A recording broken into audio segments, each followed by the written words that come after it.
अस्सलाम वालेकुम। इब्लीस की नस्ल की इब्तिदा जिस जिन से हुई उसका नाम तारानूस कहा जाता है। तारानूस इब्लीस से 1,40,000 साल कबल दुनिया पर मौजूद था। तारानूस की नस्ल तेजी से बढ़ी क्योंकि इस पर मौत तारी नहीं होती थी और न बीमारी लगती थी। अलबत्ता ये चूंकि आतिशी मखलूक थी तो सरकशी बदरजा अतम मौजूद थी। इसकी नस्ल को पहली मौत फरिश्तों के हाथों पैदाइश के 36,000 साल बाद आई। इसको पहले मौत नहीं होती थी। बाद में जलपानेस नामी एक नेक जिन को जिन्नात की हदायत का जिम्मा सौंपा गया और वो ही शाह जिन्नात करार दिया गया। इसके बाद बामूस को ये जिम्मेदारी दी गई। बामूस के दौर में चलेपा और तबलीस की पैदाइश हुई। ये दोनों अपने वक्त के बेहद बहादुर जिन्नात थे और इनकी कौम ने चलेपा को शाशीन का लक़ब इसके शेर जैसे सर की वजह से दिया। इन दोनों जिन्नात की वजह से सारी कौम कहने लगी कि हमें इस वक्त तक कोई नहीं हरा सकता जब तक शाशेन और तबलीस हमारे दरमियान मौजूद है। इन दोनों की वजह से कौम के जिन्नात आसमान तक रसाई हासिल करने लगी और तीसरे आसमान पर जाकर शरारत कराते। ऐसे में हुक्म इलाही से फरिश्तों ने इन पर हमला किया और इबरतनाक शिकस्त दी। इसी दौरान जब हजरत इस्राईल अलैहिस्सलाम को इब्लीस ने देखा तो सजदे में गिर गया। इब्लीस शुरू से ही एक निडर और सहीन बच्चा था। इसमें बाप की बहादुरी और माँ की मक्कारी कूट कूट कर भरी हुई थी। इसने मलाइका के साथ जाकर तौबा का बाकायदा ऐलान किया और फिर फरिश्तों से फैज़ इल्म हासिल करने लगा। हसूल इल्म की रियाजत का ये आलम था कि पहले आसमान पर आबिद, फिर दूसरे आसमान पर जाहिद, तीसरे आसमान पर बिलाल, चौथे आसमान पर वाली, पांचवें आसमान पर तकी और छठे आसमान पर कबाजान के नाम से मशहूर हुआ। ये वो वक्त था जब ये फरिश्तों को सिखाता था।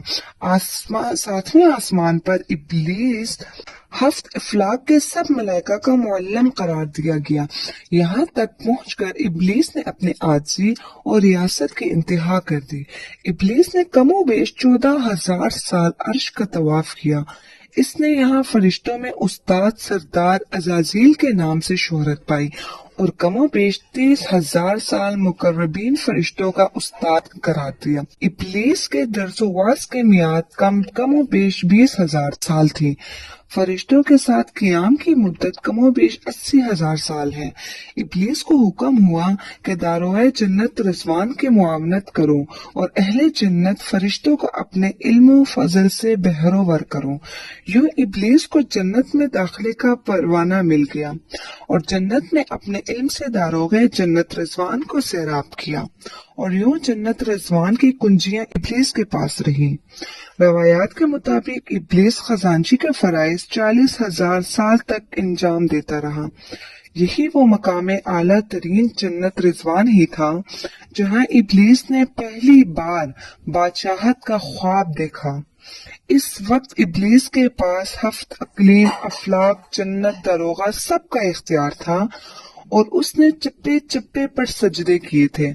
मगर यहाँ पर इब्लीस आजिज़ी से पहले बार भटका और खुद को बादशाह बनाने और रब बन जाने के ख्वाब देखना शुरू किए। कई मलाइका के सामने रबूबियत के बाबत बात भी की मगर मलाइका के इनकार के सबब चुप हो गया और यूं निजाम चलता रहा। मगर इस सब से अल्लाह ताला की जात बेखबर न थी। फिर आदम अलैहिस्सलाम के तख्लीक का मरहला आया जैसे कुरान मजीद में वाक़यात बयान हुए हैं। इब्लीस अलैहिस्सलाम को जुज जुज मरहलावर मुख्तलिफ अक़साम की मिट्टी से तख्लीक होता देखता रहा और चुप रहा। मगर जैसे ही उसे ये मालूम हुआ कि आदम अलैहिस्सलाम अल्लाह ताला के नाइब हैं तो उसने वावेला किया, इबादत और अताअत का वास्ता दिया। फिर तंज किया कि मुझ जितनी इबादत किसने की है और आदम अलैहिस्सलाम को सजदा करने से इनकारी हुआ। तब अल्लाह ताला ने कहा, निकल जा शैतान मरदूद। लानती करार पाने के बाद इब्लीस ने अपनी इबादत और रियाजत का रब्बे करीम से ओज मांगा, जिस पर अल्लाह ताला ने इब्लीस को एक वक्त मालूम तक मोहलत फराहम की। इस पर इब्लीस ने औलाद आदम को सिराते मुस्तकीम से भटका कर अपना पैरोकार बनाने का दावा किया, जिस पर रब्बे करीम ने फरमाया, جو متقی اور پرہیزگار ہوں گے تو ان کو گمراہ نہیں کر پائے گا۔ ابلیس کے اس لعنتی کام میں اس کے 5 ساتھی ہیں۔ نمبر 1، صبر۔ اس کے اختیار میں مصیبتوں کا کاروبار ہے، جس میں لوگ ہائے واویلا کرتے ہیں اور جہالیت کے نعرے لگاتے ہیں۔ نمبر 2، عور۔ یہ لوگوں کو بدی کا مرتکب کرتا ہے اور بدی پر لوگوں کو اچھا اور پسندیدہ کر کے دکھاتا ہے۔ نمبر 3، مسعود۔ یہ کذب، جھوٹ اور دروغ پر معمور ہے، جسے لوگ کان لگا کر سنیں۔ یہ انسانوں کی شکل میں اپنا کر ان سے ملتا ہے اور انہیں فساد برپا کرنے کی جھوٹی خبریں سناتا ہے۔ نمبر 4، داسم۔ یہ آدمی کے ساتھ گھر میں داخل ہوتا ہے اور گھر والوں کے عیب دکھاتا ہے اور آدمی کو گھر والوں پر غضبناک کرتا ہے۔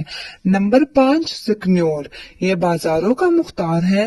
بازاروں میں آ کر یہ بددیانتی کے جھنڈے گاڑتا ہے، بازاروں میں برائیوں اور فحاشی ورغلاتا ہے۔ ابلیس کا آدم علیہ السلام کو سجدے سے انکار کا جذبہ حسد کا تھا، کہ جس نے اسے مجبور کیا کہ میری جگہ آدم یعنی خاک کو کیوں ملی۔ ابلیس کا آدم علیہ السلام کو سجدے سے انکار کا جذبہ حسد کا تھا، کہ جس نے اسے مجبور کیا کہ میری جگہ آدم یعنی خاک کو کیوں ملی۔ اس کا جذبہ تکبر اور غرور کا تھا کہ میں اعلیٰ ہوں، اور اس ایک سجدے کی انکاری کی بات نہیں تھی، بات تھی اطاعت سے سرکشی کی، شرک کی۔ ابلیس نے دل میں خود کو رب مان لیا تھا۔ اسی شرک عظیم کے بدولت ابلیس تا قیامت رسوا اور لعنتی ٹھہرا اور اولاد آدم کو بھٹکانے کے لیے آزاد قرار پایا۔